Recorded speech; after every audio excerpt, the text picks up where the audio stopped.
Welcome to another episode of Mom in Mind. I'm your host, Dr. Kat.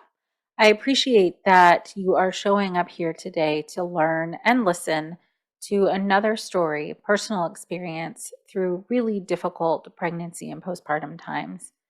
For those of you who've been listening to this podcast for a while, you know that there are so many ways in which mental health conditions impact the reproductive journey through fertility, through pregnancy, birth, and postpartum, and beyond if left untreated or unchecked or unsupported.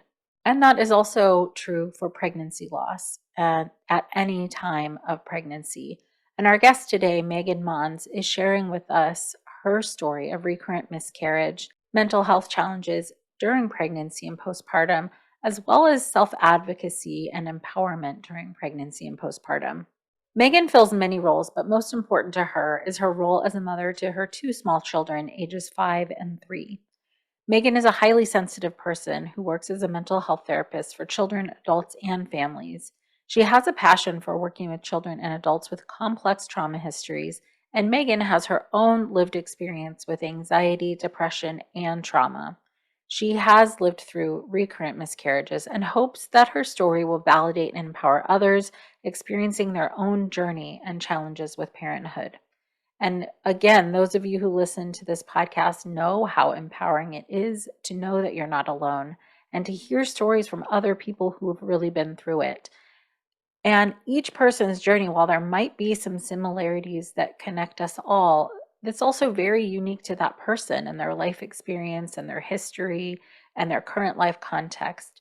And each time we hear somebody's story, we learn a little bit more about how perinatal mental health conditions can affect somebody. But I think we also learn a little bit more about ourselves. If any of you have been through any perinatal mental health condition, you know you can hear a little bit of yourself in most people's stories. It's really, really powerful to be able to relate to each other in this way. So let's welcome Megan. Welcome, Megan. Thanks for being with us. Yeah, thank you for having me.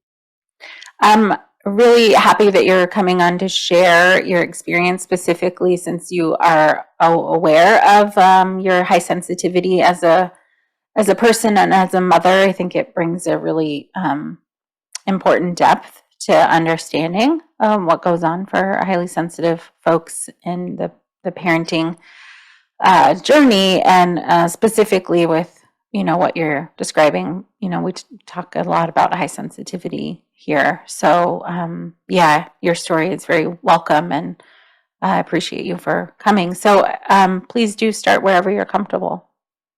Yeah, so I think, every mother's story is unique. As I was reflecting on, the things that I wanted to say or share, one of the things that stuck out for me was I just have this repeated experience of filling out like medical paperwork. And the questions are always like, how many pregnancies have you had? And then how many children do you have? Mm-hmm. And my answer to the pregnancy question is 5 pregnancies. And my answer to the children question is 2. Mm-hmm. And there's often like some awkward, weird pause when people are reading that. And so that's just one of the like unique experiences that I have that I think, well, I know not everybody has. And so, yeah, what I wanted to share is my experience of having 3 recurrent miscarriages before having 2 successful births. So I'll just tell my story. Yeah. See, I was married at 29, I believe, and we waited a year to start trying to conceive. And actually it happened pretty easily, pretty quickly. And at the time I was working for child protection, which, as you know, is a very high stress, intense job. Yeah. But it's also kind of like all I ever knew. I tend to thrive under stress and pressure, and probably has something to do with my temperament and also maybe some of the things that I've experienced in my life. So anyway, yeah, high stress job. I was promoted pretty quickly to a supervisory role, which now in retrospect, I'm like, I don't know if that was a really good idea for me, but nonetheless, it happened. So, Yeah, so I got pregnant and, went through all the normal things, like the first doctor's appointments and things like that. And then when I went in for my first ultrasound, they found that there was no heartbeat. And Mm. I still remember like all of the details of that. It was Yeah. not on my radar, we talk about miscarriage and I feel like try to normalize it, but for some Mhm. reason it was in my mind, it was like, oh, not me. Like that Mhm. Mhm. happens to me. I'd always wanted to be a mom. Like there was never a question. And I was waiting to get married and couldn't wait to start trying to have kids. And my husband was like a little bit slower to the idea. So for me, I mean, for him too, but it was pretty devastating. Mhm. Um, and I remember the follow-up appointments to to that ultrasound. I remember going in and I remember I had my hood on. I was wearing my sweatshirt. I was all in cozy clothes and I had my hood on. And I remember the doctor saying, like, "You're handling this very well." And I just was like, "Yeah, I am, I guess." But like really on What the does inside, that I'm mean? really numb. Like Yeah. I'm not handling anything. I'm just on autopilot here. Right. So that was like my first like recognition of just the weird experience and like how alone you feel. I'm like, how can you like it was just confusing to me. How Mhm. can you tell Mhm. me I'm as well? Like, first of all, is that even a thing? Like Right. people handle it well? I don't know. Not my experience and not Mhm. in the experience of other women I've connected with. Um so that first one was very intense. I had no idea how to navigate it. I think that my primary coping tools were avoidance. So I was working that full-time job. I was also coaching gymnastics. I was a high school gymnastics coach, and so Mhm. very much like focused outwardly on all the things except for myself. Uh, and I mean, there was nothing, no complications or anything like that. I guess the only thing that I felt was kind of crappy for me was that my body didn't dispel it naturally. So I had to Mhm. have medical intervention for that, which Mhm. was kind of challenging. Mhm. And so over the next 2 years, it happened twice again. I feel like with everyone, I was like more prepared and like knew what to expect. And so I'll like, not that it wasn't emotionally painful, it was, but it Mhm. wasn't as like jarring, um, Mhm. because I'd done it before, Mhm. Mhm. and I think, as I was reflecting on my experience, the topic of trauma has been a pretty significant part of it. So I have some early childhood trauma, and one of the key components of that is like feeling helpless and feeling like something is happening to you. Mhm. And it was my experience with miscarriage that it was just like it was happening to me, and there was nothing Mhm. to stop it. And that just felt like I almost felt like it was like re-traumatizing in a way. Yeah. Yeah. Yeah. Yeah. Absolutely. Um and I mean, of course I was so happy and grateful to eventually be able to have a successful birth. But even in my first birth, those same feelings were there. So Mhm. yeah, so it was a few year span. I had 3 recurrent miscarriages. And then finally I switched jobs and moved into, I was still in a social work role, but it was much less high stress. I was working in a hospital. Mhm. And while I was there, I was able to conceive again and successfully carry out my pregnancy. And um, it was wonderful, and I'm grateful. And it also was really hard Yeah. because of my experience with miscarriage. I couldn't really connect to my baby. Mhm. Like I Mhm. enjoyed the experience of being pregnant. Like I loved that. I loved how I felt. I was sleeping well, all those things, but I didn't have that connection. And so Mhm.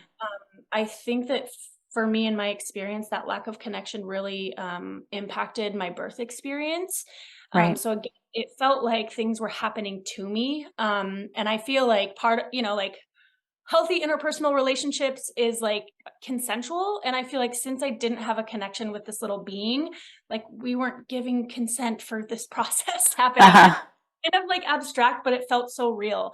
Um, Yeah. So I did okay. I mean, it wasn't part of my plan, which now looking back, like, I don't know that having this like really structured plan was the best thing for me, but I did because I was young and naive. So I ended up being induced, and then that was really intense. Go ahead. Sorry, part of your plan was the induction or was not the No, induction? that was Oh, not. okay. No, I wanted this like Uh-huh. supernatural birth, and my mom had had 3 natural births, and so Mm. there's like maybe a little bit of like familiar pressure for Yeah. that. Yep. I thought I wanted that, and that was not it. It was like a lot of medical intervention. I spent so much time at Mm. the hospital. I was, yeah, induced. I had an epidural. It was Mm-hmm. the baby came out just fine, and that was so good. But it really felt like it was happening to me. Right, right. So, and I didn't, I just had this fear that she was gonna die like through my whole pregnancy. And I know that's Mm-hmm. like intense. And when I say that to people, they're like, "Whoa!" But it was so real for me. And like until she was in my hands, like I Yes. thought she was gonna be taken from me. Yeah, and that's understandable given what you had already been through. It's hard to sort of get over the hump of imagining that actually getting the baby that you want when you've had that experience 3 times already that they'd been taken from you. Yeah, and it almost felt like to not prepare for that would be like emotionally irresponsible, right? Mm. Like Mm-hmm. I had to prepare for the worst because I had experienced that a few times. And it made me, I was very hyper vigilant through that first pregnancy. Like Yeah. now looking back on the things that I was worried about, I have a Mm-hmm. little bit of like embarrassment. Mm. So for example, my daughter, her name's Georgia. She had the hiccups all the time Mm-hmm. in utero, and like I thought that was I thought that was something bad. And I remember calling Mm-hmm. the doctor being like, she has the hiccups again, and the person on the other side of on the other line was like, like our fetuses get hiccups. And I'm like, oh, okay, this is clearly like an anxiety response that I'm having, but nobody's like naming that. Mm. Mm-hmm. Oh, yeah. Right. So, I mean, at that point, was it clear to you, or did it feel like anxiety to you, or did it, do you know what I mean? Like, did you have an awareness at the time that it was anxiety, or no, I not like really? later into the pregnancy I did, and that was Mm-hmm. kind of far along. Mm-hmm. But I don't think I realized it early on, which is a little bit strange because I tend to be an anxious person. But I always felt that like pregnancy and motherhood was this thing that I was gonna like be able to naturally do. And so I guess maybe I felt like untouchable in that area, but Mm. that wasn't the case. Mm. Um, yeah. So, and then even after I had Georgia, like those feelings were still there. I mean, I remember having some really intense conversations with my husband. Like my expectation was that one of us was like up all the time with her because I felt like if we weren't there caring for her, something bad was going to happen. Yeah. And it was just unrealistic. Parents have to sleep every. Yeah. Yeah. Yeah, for sure. But maybe to your point, like it doesn't necessarily feel unrealistic. It feels like a real worry that Yeah. everybody should be attending to. And then also I had had that background in child protection, and, Yeah. as they should be, they're very fear-based, and there's a lot of conversation about infant death. And so, I think I brought that element too, which my husband did not have. And so Right. there was some tension there. Um, and after Georgia was born, I mean, the emotions are, strong. I think I had guilt for not connecting with her. Mm. Worries about how that was going to impact her in the long run. I Mm-hmm. listened to all these podcasts and read these books and talk, they talk about like maternal stress and pregnancy and the impact Mm-hmm. of all that. So Mm-hmm. all of that, it was just running through my mind. So um, she was so adorable and I loved her so much. And I'm so glad that we were able to connect, because not having a connection during all of that would have been really intense. Yeah, for sure. I mean, right, already kind of feeling that disconnection during pregnancy is hard enough. Well, right. So any time where you don't feel the connection is hard. Um, but to your point and your experience that you described earlier, that like sort of consent thing, in terms of like babies, they have one way of telling you something, and that's crying when they're little. So it's hard to like decipher and differentiate what that is. But if you have a connection, that feels a lot better. Yeah, yeah. I mean, it's felt safety, Mm-hmm. Mm-hmm. and I didn't have that until after she was born, and that's okay. I mean, it turned out fine. She's thriving, Mm-hmm. but it was really intense. And again, I think that my earlier experience of trauma and maybe I don't want to say I hadn't done the work because I've been in therapy for a long time, but like the work wasn't yet the trauma work, my work wasn't yet to a point where it was resolved enough for it to not be re-traumatizing. Right, Um, right, right. so I continued to do work. I saw a therapist. I brought Georgia to my therapist with me after she was born, and I continued to do work. And 2 years after, well, I had my son when Georgia was exactly 23 months. Mm-hmm. Um, so I feel like because I had the opportunity to parent her and like um, that postpartum period, I felt like I could do it and it was going to be okay. Mm-hmm. Um, whereas pregnancy just didn't feel like that for me. But so I was able to show up as a parent and like meet her needs and be with her and create that connection and all those Mm-hmm. things that I wanted to do. And that felt really good. And so I feel like because I was able to do that, I was also able to continue doing this like therapeutic work myself.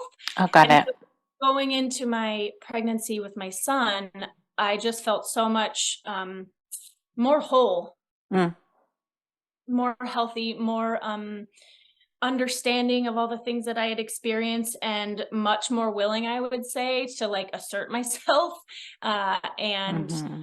come at pregnancy and birth and postpartum from a place of empowerment rather than feeling really unseen and confused and disoriented, quite frankly. Mm-hmm. So that was a really good experience. Yeah, that's it sounds very different than pregnancy with your daughter versus pregnancy with your son. Or do you were you able to feel connection during pregnancy? I was. Yeah. Mm-hmm. Yeah, that's a it's great that you were able to have a second go at it where you could feel the things that you had wanted to feel.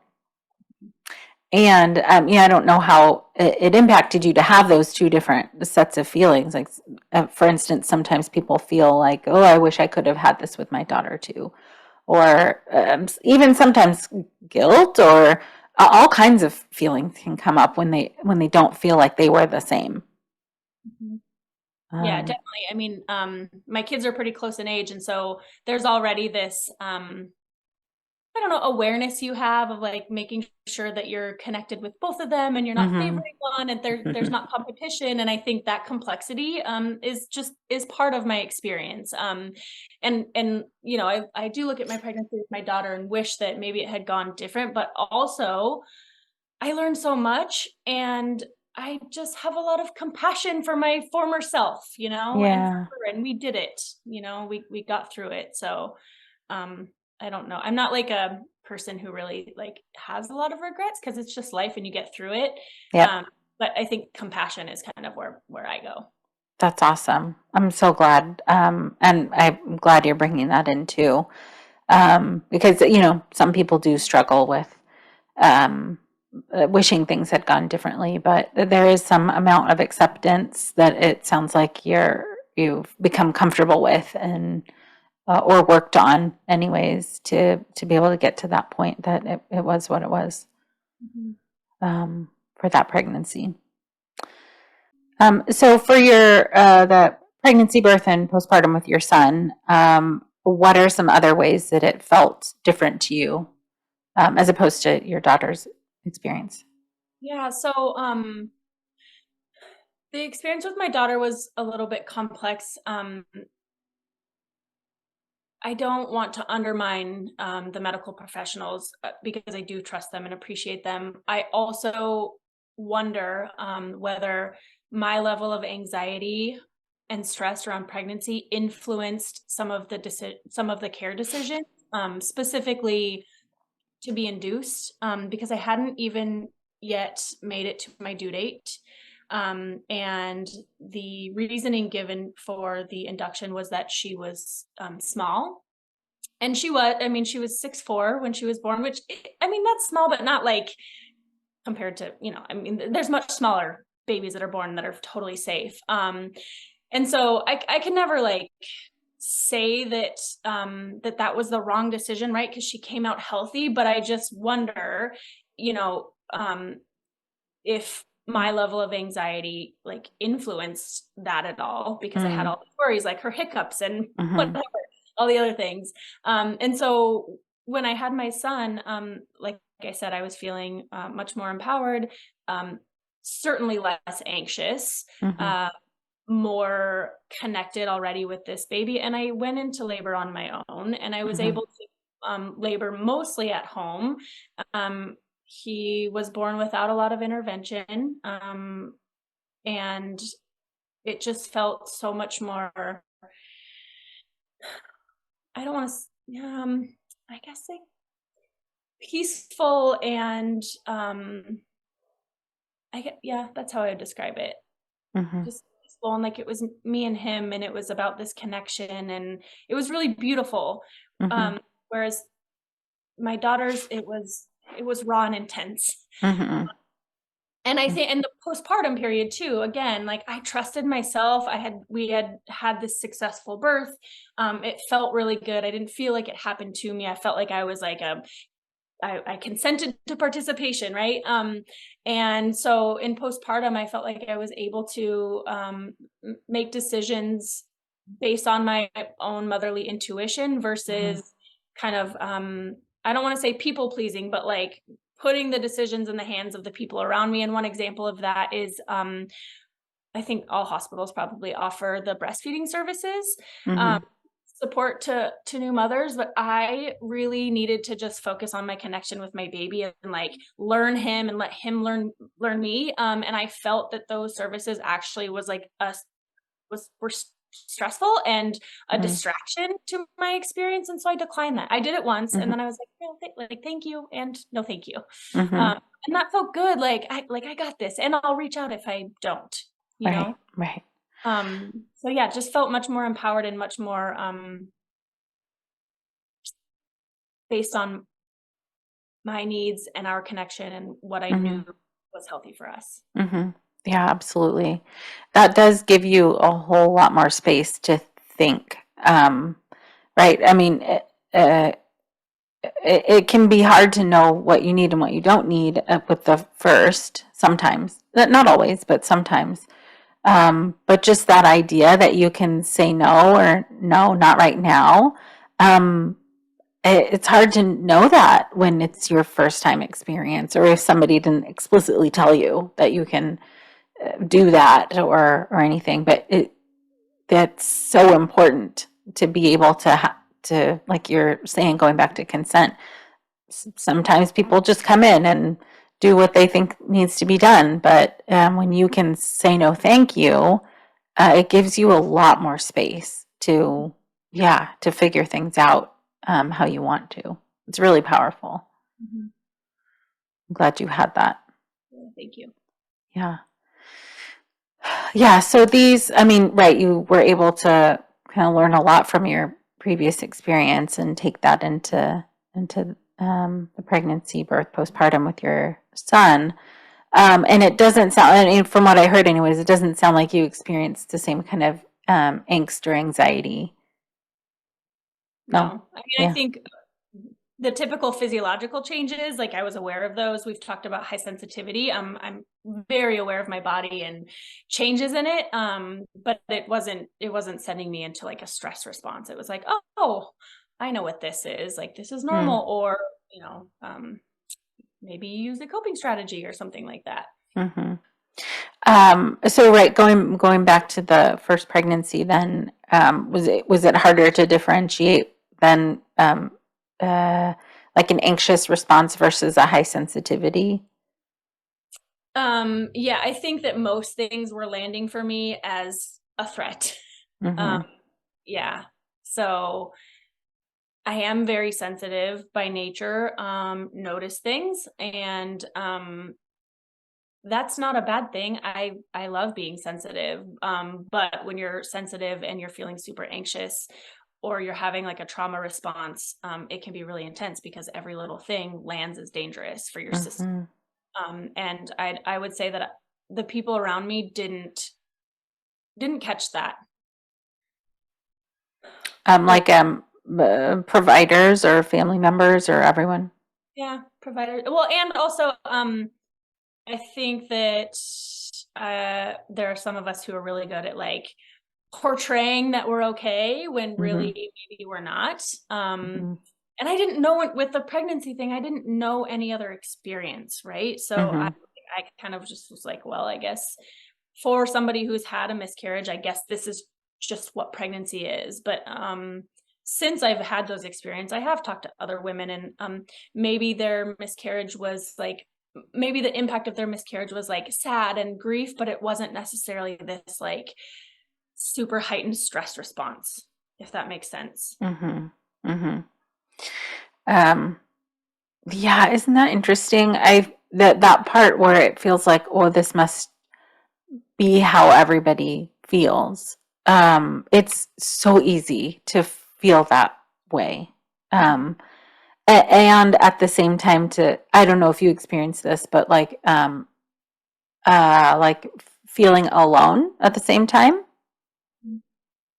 It's a weird, I don't know the word for it, not dichotomy, but it's a weird set of feelings to have where you, it's almost like a discounting can feel like in some ways of your own experience. Like, well, this just must be how it is, and so I have to deal with it, and so I can't talk about it or tell anyone. Yeah, just suck it up. And for me, it's Yeah. like you've always been the strong one. Like this is no difference. You just are Mm-hmm. different. You just need to put one foot in front of the other and like keep going. And so I Mm-hmm. did. And then the other complexity I would say of being a highly sensitive person is that I'm very sensitive and in tune to other people's emotions, and Mm-hmm. like I'm a caretaker by nature and by profession, right? And so Mm-hmm. I think that I have like uh, I've done a lot of work around this, but maybe this like habitual response to caretake others. Mm-hmm. And when you've experienced, recurrent miscarriage, like naturally people have feelings about that. And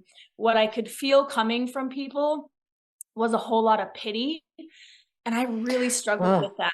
Like, yeah, I did, like, I didn't know what yeah. to do with that. Like, it was so intense. And I would just feel like, I'm like, okay, I'm the one suffering here, but you are suffering too because you have your own feelings about what this would be like. And I totally get that.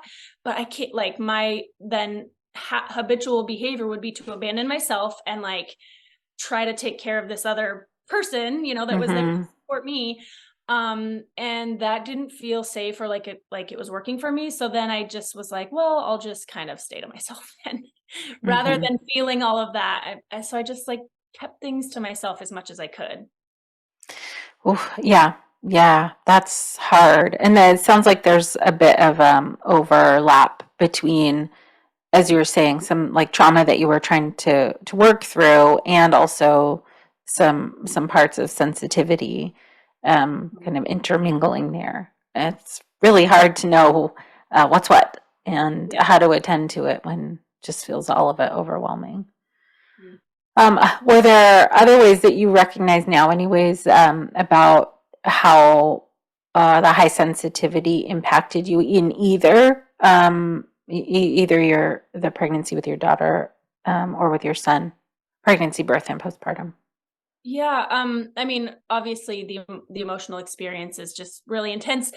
Um, not just the negative experience, but like the positive too. Like, oh my gosh, it was all so deep for me. And I think one element that I don't know if this is my high sensitivity per se, or just because of my experience with the recurrent miscarriage, but like I really understand like the blessing it is to like be able to parent.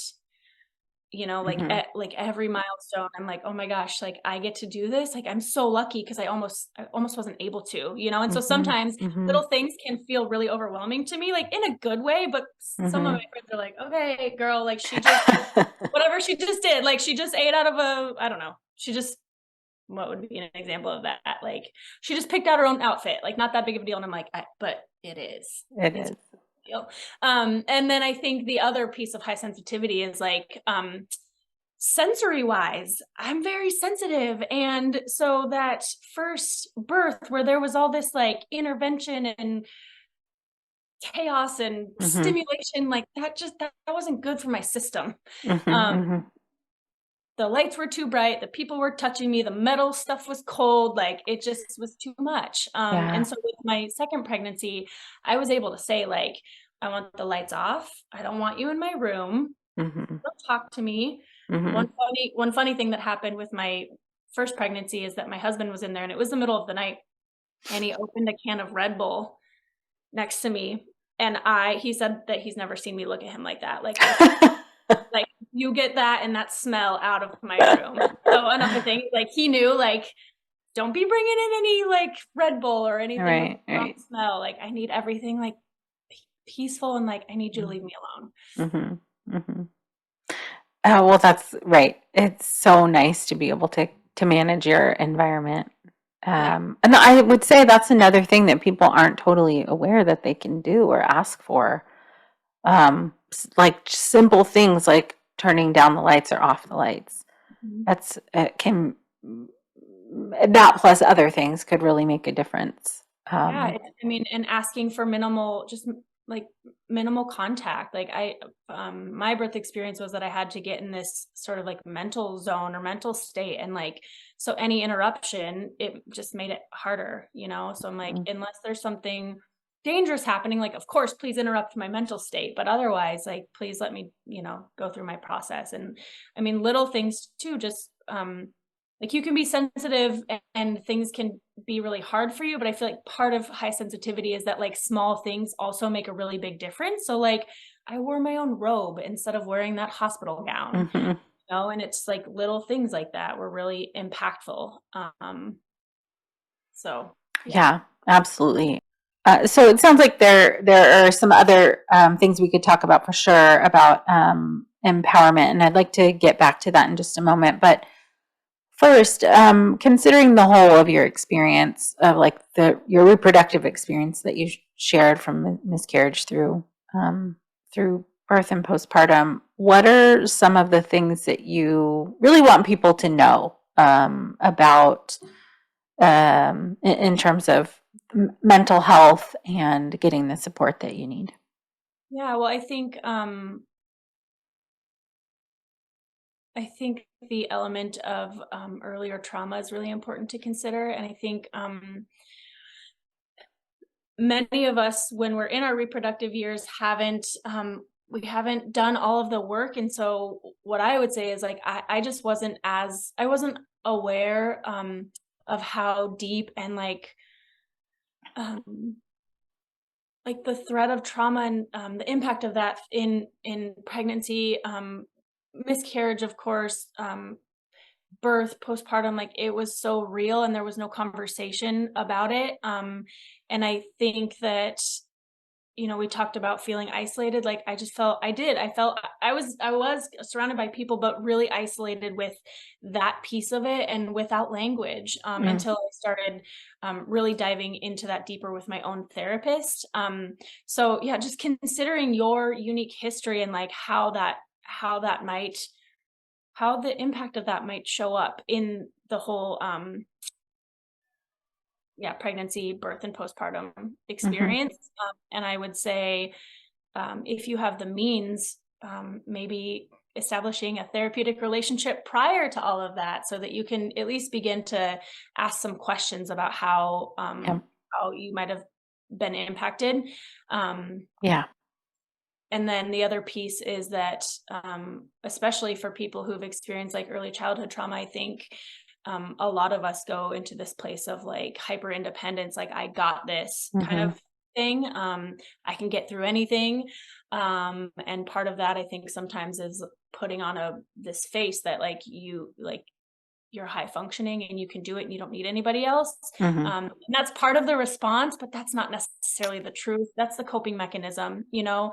And Right. so what I would say is if you're a person, a provider, a partner, a family member, a friend of somebody who's experiencing or going through the process of conception or has experienced a miscarriage or is in pregnancy or about to give birth, just somehow letting them know that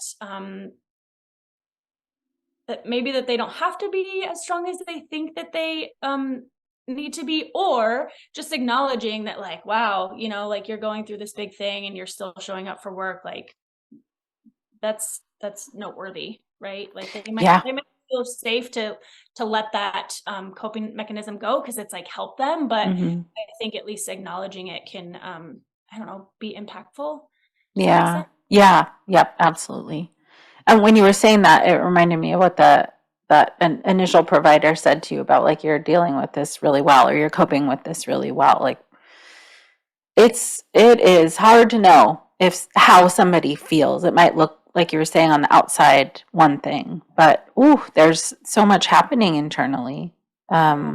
And it's really and I'm not saying this was your experience, but I know from other folks I've talked to is that sometimes when you hear a comment like you're handling this well, it can make you feel like, oh, this is how I'm supposed to be handling this. Mhm. And then anything that feels different than that can feel terrible. So it's like very important to not make that assumption about how somebody's doing because you Yeah. just don't know from the outside. Um, and also I would say like if you're a support person, like be prepared and accept that you might do it wrong and that's okay. Mm-hmm. Because like Mm-hmm. somebody could have said the perfect thing to me, but I was in a place, and so I may Mm-hmm. have rejected them, but that doesn't mean that like a year down the line I might look at that experience and be like, "Oh, like they were there for me even though I Mm-hmm. was in this really dark place or whatever." Mm-hmm. Mm-hmm. And Yeah. so not making assumptions and how sometimes like when you do receive that feedback, you kind of get this impression that like it should be done this certain way, like you should Yeah. handle it this way. And I actually took notes on some of the things that I would hope for other women. And one of those is have you ever heard of the book Wild Power? No, I haven't. It's called Wild Power: Discover the Magic of Your Menstrual Cycle and Awaken the Feminine Path to Power. And it's a book on menstrual cycle awareness, and it's Mm, really good. I read it actually when I was pregnant with my daughter. But one of their key points in this book is something that they call the Big Red Rule, mm, and they say that your experience trumps anything that they might say. And I mhm, just think that it's so important to acknowledge that, like, the provider or your partner might think that it should be this certain way. I mean, mm, mhm, someone might say like, "Well, at least you could get pregnant," and it's like, mm. so, like, my experience is my experience regardless of whether you understand it, and that is totally okay. Yeah, yeah. Oh, that's really powerful. Hard to do, but very sometimes hard to do. But ooh, that's a super important one. Yeah, well, Um, I think for me, after my after the miscarriages when I was pregnant, I was having a conversation with my provider and letting her know that I felt that like that high stress environment that I was working in when I was working for child protection um, probably impacted my ability to carry a successful pregnancy. And I remember her telling me like there's no research to show that stress like impacts pregnancy or something. And I just was like, okay, mm, like but that was there, my experience, and yeah, who are you doing your research on, like and also, but there is. yeah, I mean, that was Yeah, not helpful feedback, but was no, just one of those moments where I was like, "Okay, uh-huh, yeah, feel not safe to helpful. share my personal experience here because research that supposedly doesn't support my experience." Right. And like as it's that's a tough one, as if there's research on everything. Yeah. Exactly. It's like, well, Mm-hmm. you don't have research on my body and my experience and my personal, Mm-hmm. Mm-hmm. history. Anyway, so that's one thing is the big red rule. Your Yeah. experience trumps anything that anybody else, any feedback that anyone's giving you or their experiences, that's great for them, but that doesn't have to be your experience. Yeah, absolutely. Great. Yeah. Thank you for that one. Yeah, so in addition to the big red rule, another couple things that I um, would offer to people. One of them is this is on the topic of being highly sensitive, is that it's totally okay if your needs and preferences don't make sense to anyone else. Mm-hmm. And that there actually, at least in my experience, there actually was a lot of space for me to be able to communicate those and to ask for things.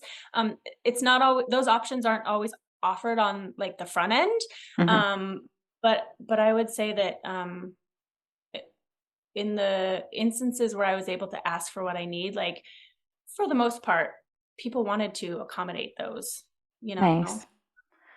So Yeah, that can be hard, especially like you're saying, if you're not sure if it'll make sense to somebody else, will be received mhm. well. I mean, I feel like it can make it hard to even put it out there. Yeah, and Um, I mean, one of the strategies that I used was just to call that out at the beginning. Like, I'd be like, I know this sounds weird, or I know this might not make sense to you, but I need X, Y, and Z. mhm. And for some reason, kind of when it seems like when you acknowledge it at the very beginning, people are like, oh, okay. Right. Yeah. That's such a great tool. It really is. Because it's not the word isn't disarming. It dispels any kind of like confusion that they might have. And also probably prevents from a lot of like, well, why do you need that? And Mhm. Yeah. it Well, just doesn't. I think it takes the burden off of them Mhm. to feel like they have to figure, like, you don't have to figure Yeah. it out. Yeah. You There's already no, figured it out. yeah, I did that work, you know? Hmm. Um, yeah, so just knowing that, yeah, your needs and preferences and the things that you find supportive, don't have to make sense to anyone else. And then the third strategy that I used with my second birth was, I think I was able to access this because I had done a lot of work around the anxiety and the trauma stuff, Hmm. but coming at those experiences from a place of curiosity rather Hmm. than control. So I would, like I had my idea of what, like how I wanted things to go, or like ideally what they would be, but I felt like it was more important to embody that curiosity. Like, I wonder what this birth is going to be like. I wonder what mode of like feeding is going to work best for my son and for me, Hmm. because when I came in with, I would say more rigid expectations, and I think probably a need for control because of what I was going through. Birth doesn't go like that. Postpartum doesn't go like that. Yeah. So, it felt like, a smoother transition, and I was able to adjust a little bit easier, when I came at it from a place of curiosity rather than Hmm. or the need to control. Yeah. I mean that these are spot on, so important. I think especially for high sensitivity, but really for anybody, to have the flexibility with yourself that you're not going to know and ahead of time Mhm. um, necessarily what you need or what baby needs. It just helps so much to avoid feelings of failure when you don't or can't meet those initial expectations. Yeah, there's so much good in there. Those are really great points for advocating for yourself and feeling more empowered in the process as well. Yeah. Well, I'm going to pause here one more time. Um, do you feel like we got to all of your major points? Is there anything that's been left out from what you wanted to attend to?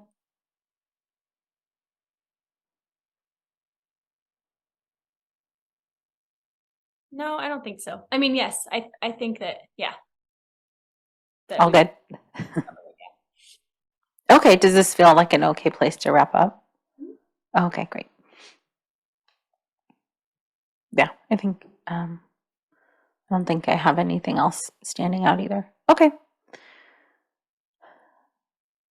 Um, well, on those notes that are really, really, really important, I want to thank you for bringing all of this in. I know there are a lot of parents who will benefit from this conversation and from your really helpful insights to how sensitivity can impact someone, and furthermore, how trauma in its various forms can impact someone, and just really how to have that compassion for yourself. I really hear that in how you've learned to cope and manage in your own journey. And I hear that coming through for other parents as well. So thank you. Yeah, thank you for the opportunity to share my story. Please do get connected with Megan at Megan Mons Counseling on Instagram. For those of you who are listening on Apple Podcasts or on Spotify, do go to the ratings section and give us a star or 5. Let us know how much you appreciate this podcast and what it has done for you or somebody that you love. These ratings really help us be able to be found by others who are looking for resources.